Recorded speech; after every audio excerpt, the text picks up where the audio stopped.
Cette émission vous est présentée par le Centre du VR Saint-Nicolas, plus fort que jamais, et ProLight pour voyager léger.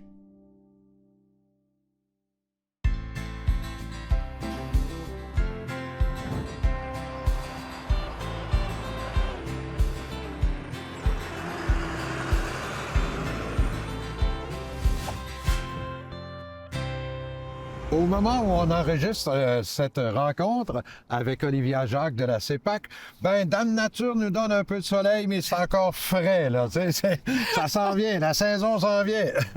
Olivia, bonjour. Bonjour Jean-Marc. Ça va bien? Oui, ça va bien toi? Excellent. Olivia, on avait discuté déjà de peut-être parler aux gens de l'attitude qu'on doit avoir, le comportement qu'on doit avoir lorsqu'on est dans les réserves fauniques ou les parcs nationaux.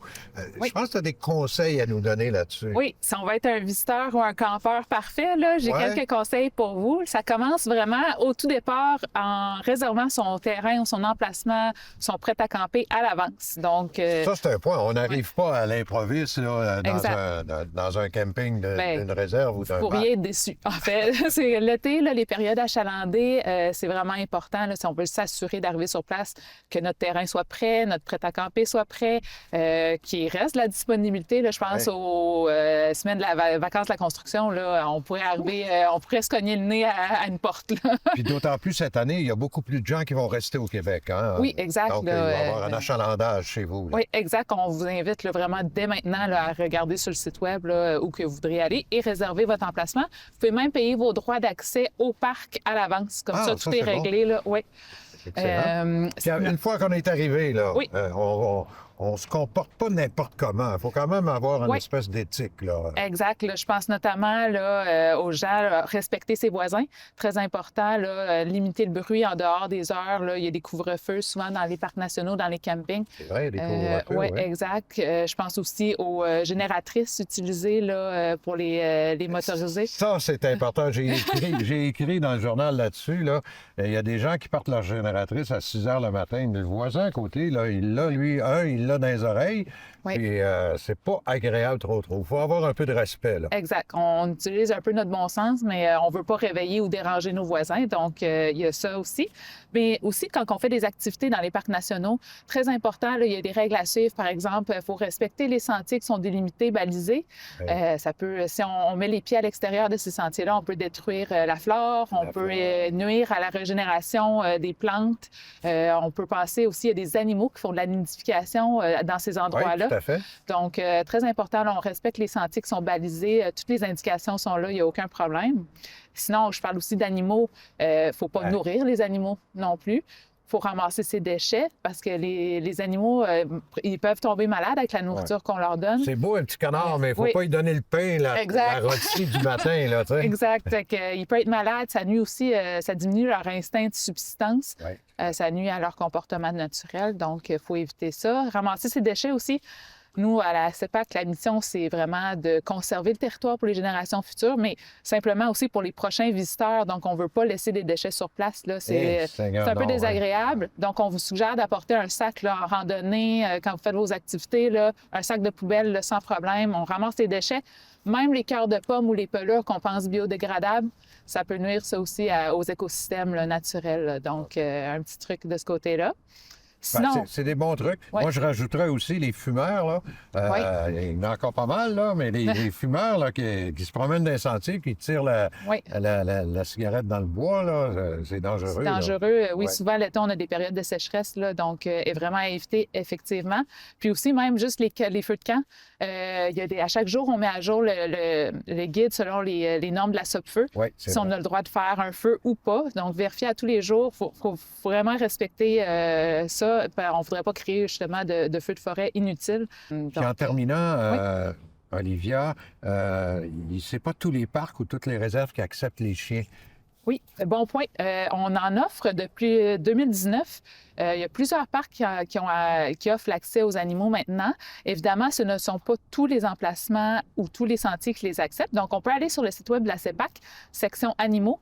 Ça indique dans toutes les réserves et les établissements touristiques, les parcs nationaux, où qu'on peut apporter nos chiens. Okay. Puis vraiment, il y a seulement 2 endroits là, à la CEPAC où on n'a pas le droit. C'est au Parc national des îles, à l'île Bonaventure et du Rocher-Percé, et à l'île d'Anticosti. Là. Donc, c'est les endroits où on ne peut pas apporter de chien. Mais sinon, il y a toujours un moyen de trouver. Là, il y a plusieurs Québécois qui aiment ça voyager avec leur animal de compagnie. Donc, n'hésitez pas à voir sur notre site web. Alors donc, justement, ce que j'allais dire en terminant, si vous voulez avoir encore plus de conseils, plus d'informations, le site web de la CEPAC? Oui, c'est www.cepac.com. Olivia, merci beaucoup! Merci Jean-Marc!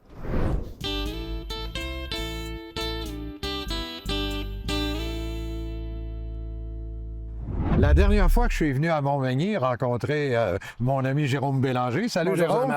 Jérôme est propriétaire du Centre du VR de Montmagny. J'avais vu une caravane à sellettes, mais avec un balcon à l'arrière. C'est pour ça qu'on est revenu, pour la montrer aux gens. Ben, c'est vraiment spécial comme caravane à sellettes, là. Oui, c'est une caravane à sellettes. On est habitué de voir des balcons avec des roulottes cargo, mais là, c'est pas du tout la même chose. On parle d'un balcon qui est là vraiment pour la plaisance. C'est pas pour charger des véhicules. Okay. On a une cuisine extérieure avec un lavabo, un petit refroidisseur à vin, du rangement.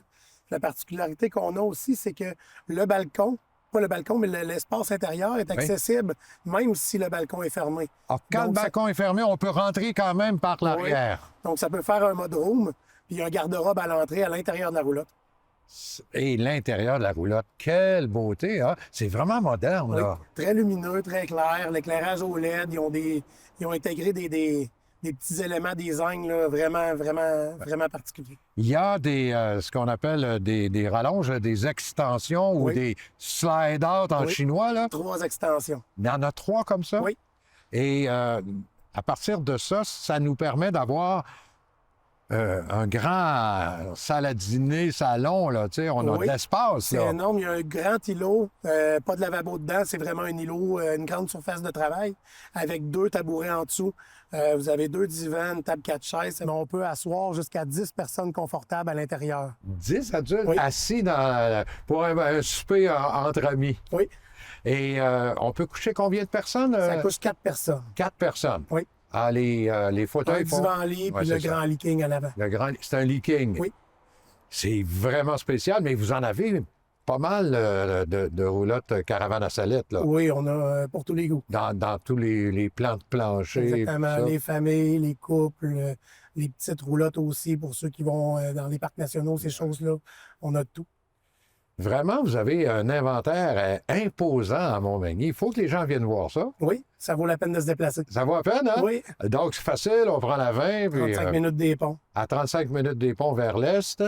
Sortie Montmagny Centre-Ville. Montmagny Centre. On le voit d'ailleurs quand on arrive sur l'autoroute, hein? Oui. Quand vous voyez les roulottes, on met le clignotant. C'est spécial. Bravo, félicitations pour tout ce que vous avez ici. Et on peut voir presque tout ton inventaire sur Internet? Oui, tout est là, même nos commandes. Ah, OK, tout est là. Oui, puis les clients qui veulent de quoi de particulier dans nos marques, on peut commander pour eux aussi sur mesure. Ils peuvent choisir la couleur de leur unité, les équipements à l'intérieur, les options.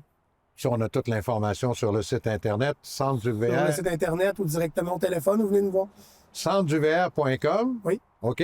Mais moi, je vous recommande de venir voir Jérôme. Jasez avec lui. Vous allez voir, vous allez repartir avec une roulotte. Merci, Jean-Marc. Salut, Jérôme.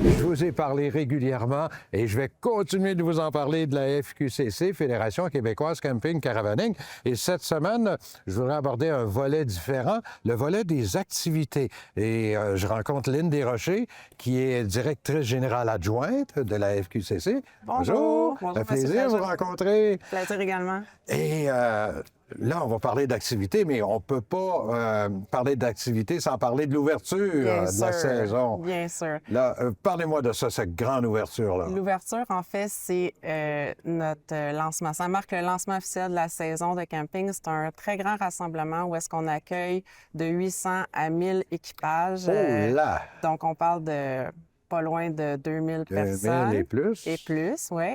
Et puis, c'est un rassemblement festif, convivial, dans lequel les gens participent à des activités, participent également à des spectacles. Dans le fond, ils vont assister à des spectacles, si je puis dire. Ouais. Puis c'est des spectacles à grand déploiement. On accueille des invités très variés, intéressants, que ce soit en chanson, en spectacle d'humour, en danse, etc. Donc, c'est un très bel événement. Ça s'échelonne sur plusieurs jours, hein? Oui, habituellement, pas habituellement, mais en réalité, ça a toujours lieu à la première fin de semaine du congé des Patriotes. Donc, ça commence le jeudi et ça se termine le dimanche. Donc, c'est sur 4 jours.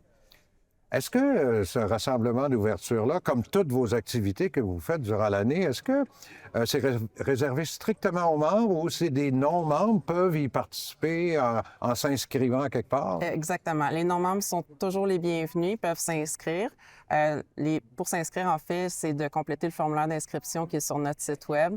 Et puis, sont évidemment, comme je vous dis, très bien reçus parce qu'on veut justement inviter les gens à découvrir la Fédération et à toute son offre. Et le rassemblement d'ouverture est, comme je vous dis, un événement de grande envergure. Ah oui, ça, c'est à ne pas manquer. À hein? ne pas manquer. Mais vous avez de bonnes idées aussi, on s'est parlé un peu, là, vous avez de bonnes idées pour durant la saison, parce qu'il y a plein de choses qu'on peut faire durant la saison. Vous m'avez parlé de quelque chose dans la région de Charlevoix. Oui. Actuellement, on travaille sur un projet, on veut développer une nouvelle activité. Ce serait quelque chose comme on voudrait réserver peut-être 10 à 15 dômes à Charlevoix, puis accueillir des membres et des non-membres à une activité qui aura lieu pour une fin de semaine. Donc, on les accueille le vendredi soir, par exemple, avec une session de yoga détente, suivie ensuite d'un rassemblement autour d'un feu pour alimenter les discussions, que ce soit convivial et tout. Et puis, le samedi, on accueille un expert en mycologie avec lequel on va partir en forêt pour partir à la découverte des champignons. Puis, on termine le soir, le samedi soir, avec, on fait venir un chef qui s'y connaît avec les champignons du Québec pour que les participants puissent cuisiner avec lui la récolte qu'ils ont fait de leur journée. Ah, c'est intéressant. Puis le dimanche, bien, on termine probablement avec soit une session de fat bike ou une randonnée en forêt, mais avec une personne qualifiée là, en photographie pour nous apprendre à bien utiliser nos cellulaires pour avoir des paysages intéressants parce que chaque personne, je crois, quand on part en vacances ou en séjour, on veut toujours ramener des souvenirs avec nous. Avec le Puis téléphone les photos, tout le temps. c'est un beau témoignage de notre fin de semaine ou notre semaine de vacances ou des choses comme ça. Comment on peut se tenir au courant, Lynn, de toutes les activités de la FQCC? Quel est le meilleur moyen? Le meilleur moyen, c'est vraiment sur le site fqcc.ca dans la section activités. Il y a une programmation sur toute l'année et évidemment, comme le rassemblement d'ouverture est le premier de la saison, c'est celui-là que vous trouvez en première page. Mais vous pouvez aussi filtrer par région et ou par type d'événement. Parce que, comme je vous disais, il y a des événements qui sont l'ouverture-fermeture. Vous avez les rassemblements et il y a les week-ends sociaux. Donc, dépendamment de ce que la personne recherche, on utilise les filtres et on accède à ce qu'on cherche. fqcc.ca. fqcc.ca. fqcc.ca, on va l'écrire à l'écran. Hey, ça a été un plaisir de vous rencontrer, madame. Bien, pareillement, au plaisir de savoir. Au plaisir.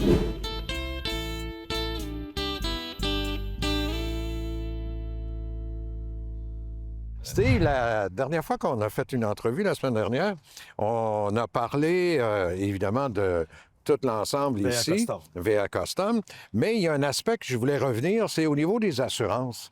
Il faudrait expliquer aux gens que quand on a une réparation à faire, c'est pas l'assurance nécessairement qui décide où on va. Là. Non, c'est important, là, qu'est-ce qu'on fait, parce que je suis content que vous en dites à ce point-là, parce que en ce moment, le marché, tout ce qui vous arrive sur la route, la première chose que vous appelez, c'est vos assurances. Absolument. Tout le temps.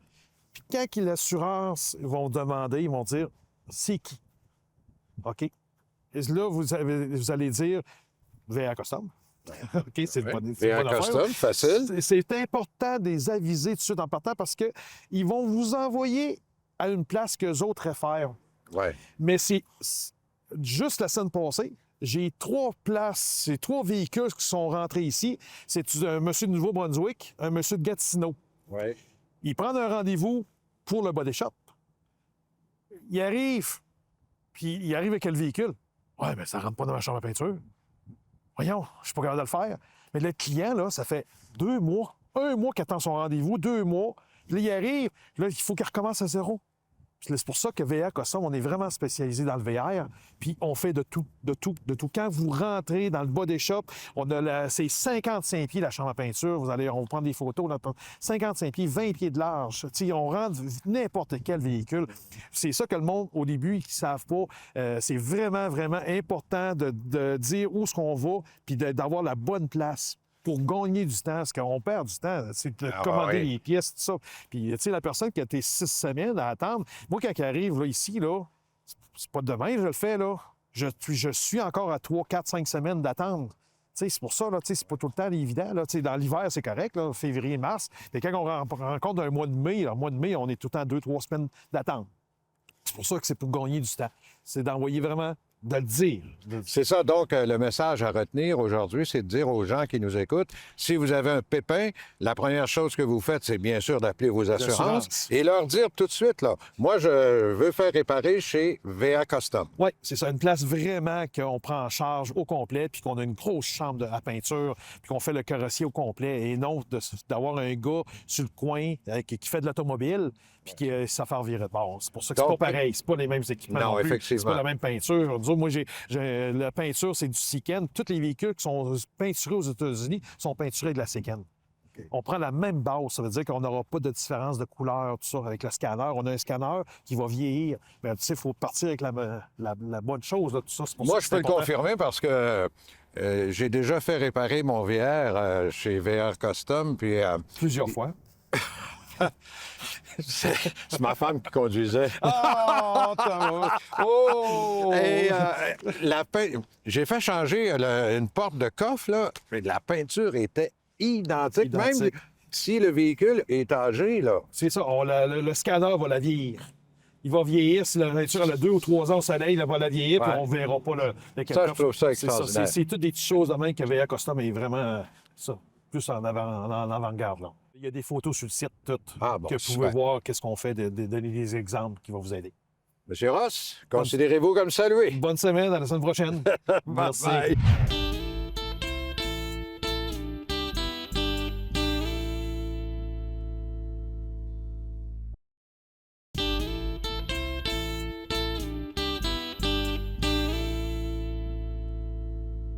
Non, mesdames, messieurs. Marco n'a pas un truc, une astuce ou une nouveauté cette semaine. Marco, c'est un passionné de VR, vous le savez, mais à tel point que ce que vous voyez derrière nous, là, c'est Marco qui l'a pris de A à Z, l'a refait au total. Parle-moi de ce bijou, Marco. D'abord, c'est un caravane portée. Là. Effectivement. Bien, premièrement, bon matin, Jean-Marc.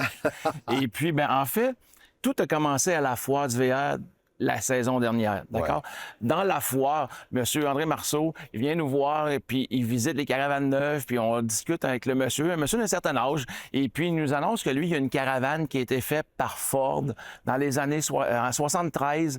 Ford s'était affilié avec Starcraft pour fonder l'American Road Company, blablabla. 1973. 73, voilà.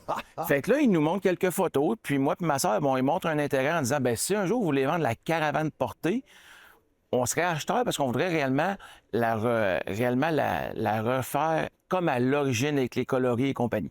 Fait que toujours est-il qu'à la foire l'an dernier, il n'était pas nécessairement question de vendre. Puis dans l'été, monsieur est venu, puis ses projets de vie fait changer. Fait que toujours est-il qu'on a fait l'acquisition de la caravane. De fil en aiguille, on a fait des recherches. David, au bureau, a fait des recherches. Et puis, il s'est rendu compte que Ford avait fait une camionnette spéciale édition pour ces caravanes-là. On a fait des recherches, puis on a trouvé la camionnette de 1973 également. Fait que la chance était combien qu'on ait la caravane et le pick-up de la même année, qui étaient réellement faits pour aller un avec l'autre. Fait que toujours est-il qu'on a réellement pris l'ensemble. Et puis, ben moi, avec les employés Donald au garage, on s'est réellement occupé plus de la camionnette. On l'a démanché, réellement tout rénové refait au quasiment de complet, A à Z, là. la moindre botte. Après ça, ben, c'est le département de carrosserie, toute l'équipe de carrosserie qui a fait de la carrosserie de la camionnette. Pendant ce temps-là, ben, l'équipe Alain que tu connais au bureau, a réellement tout refait l'intérieur de la caravane. Le reste de l'équipe a réellement participé avec Alain à faire ces choses-là. On a refait l'extérieur de la caravane. Fait aujourd'hui, et la camionnette et la caravane sont refaits à neuf, mais comme en 1973, avec les matériaux, les couleurs, tout est comme ça sortirait de l'usine. Marco, c'est devenu une pièce de collection, ça. Tu Ben, penses que ça avance? Quelle est la valeur est réellement dure à établir parce qu'il n'y a pas de comparatif présentement. Tu sais, la camionnette a été évaluée, on a une certaine valeur de la camionnette. Honnêtement, la caravane, non, parce qu'on l'a terminé mardi au dîner, on travaillait encore après, fallait rentrer dans l'après-midi. Fait que c'est sûr qu'un coup, les deux, connaissant la valeur des deux, ce serait plus facile d'établir une valeur monétaire. Ouais. Quelle est-elle? Mais Aucune idée. en terminant, vas-tu avoir mal au cœur un petit peu si jamais elle s'en va? Ben, en fait, tu l'as tellement bâti toi-même. ça me ferait un pincement au cœur, mais ça me ferait quelque chose pour en refaire un autre. En fait, moi, je m'amuse avec ça. c'est Puis sûr. moi, au département des ventes, tu sais, de novembre à janvier, c'est le temps le plus tôt calme. Puis tu me connais, j'aime encore me salir les mains. Fait que, en recommencer un autre, j'aurai encore du plaisir. Félicitations, Ben, Marco. merci, c'est de Jean-Marc, c'est toute super beauté. apprécié. Bye-bye.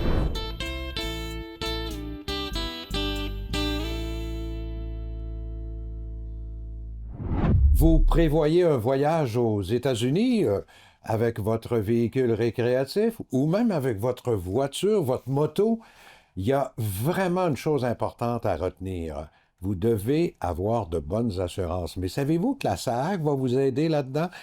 Vous allez avoir à vous procurer cette petite brochure, Partir en toute assurance partout dans le monde. Et je rencontre Geneviève Perron, qui est porte-parole et relationniste à la SAAC. Geneviève, je dis que c'est important, cette brochure-là. Pourquoi? En fait, dans cette brochure-là, vous allez retrouver l'ensemble des informations importantes avant de partir avec votre VR en ce qui a trait justement à la couverture d'assurance que vous pourriez avoir à l'étranger.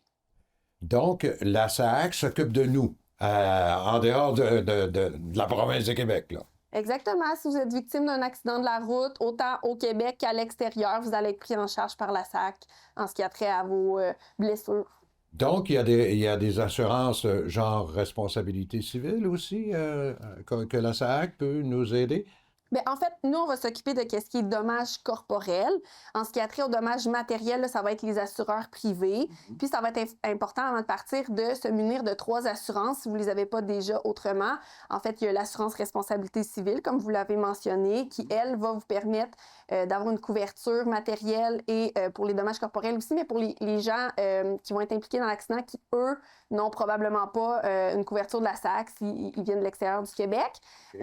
Aussi, l'assurance collision qui, elle, va vous éviter d'amener devant les tribunaux personnellement les responsables de l'accident. Et finalement aussi une assurance médico-hospitalière qui va vous permettre d'être assuré pour toutes les autres circonstances en lien avec votre santé. Mais qu'est-ce qu'il faut faire à ce moment-là? Malheureusement, disons qu'on a un accident, là. Y a des choses à faire importantes, là, tout de suite, au moment de l'accident? Bien, premièrement, on se met en sécurité.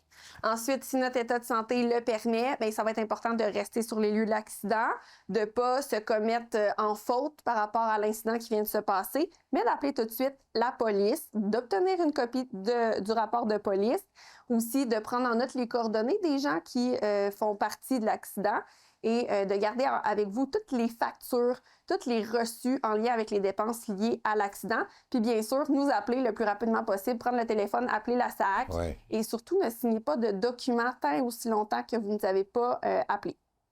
Donc, pas de signature de document, pas d'aveu de responsabilité, rien de ça. C'est tout de suite le téléphone à la SAAC. Exactement. Et pour les numéros de téléphone, ben, il y a une petite carte ici, là, on va vous la montrer plus précisément. Et Si j'ai une question qui me vient en tête, là, j'ai des problèmes, j'ai des blessures, puis tout ça. Est-ce que la SAAC s'occupe de ça aussi? Oui, en fait, c'est que nous, on fait affaire avec un prestataire de service qui, lui, est disponible 24/7, qui va prendre en charge votre situation, va s'assurer que vous ayez les soins nécessaires. Ça peut être jusqu'au rapatriement aussi au pays si besoin il y a. Et puis, on va prendre en charge votre situation pour que vous soyez très bien accompagné. Et je rappelle, là, c'est 24/7, là, c'est jour et nuit, là. Exactement. Jour et nuit, parce qu'on s'entend que dépendamment où vous allez, Oui. on n'est peut-être pas sur le même fuseau horaire. Ah, tout à fait. Et on parle des États-Unis, mais c'est valable pour tout le Canada aussi, là. Tout le hein? Canada, c'est partout dans le monde, en C'est fait. partout dans le monde? Oui. Excellent. Alors, donc, on se procure ça comment, là? C'est bien important, mesdames, messieurs, là. Il faut se procurer ça où? Allez sur notre site web, téléchargez la carte et la brochure. Vous pouvez l'imprimer, mettez ça dans vos bagages pas très loin parce qu'on ne sait jamais. Geneviève, excellent conseil. Merci beaucoup. Merci à vous. C'est un plaisir. Cette émission vous a été présentée par le Centre du VR Saint-Nicolas, plus fort que jamais, et ProLight pour voyager léger.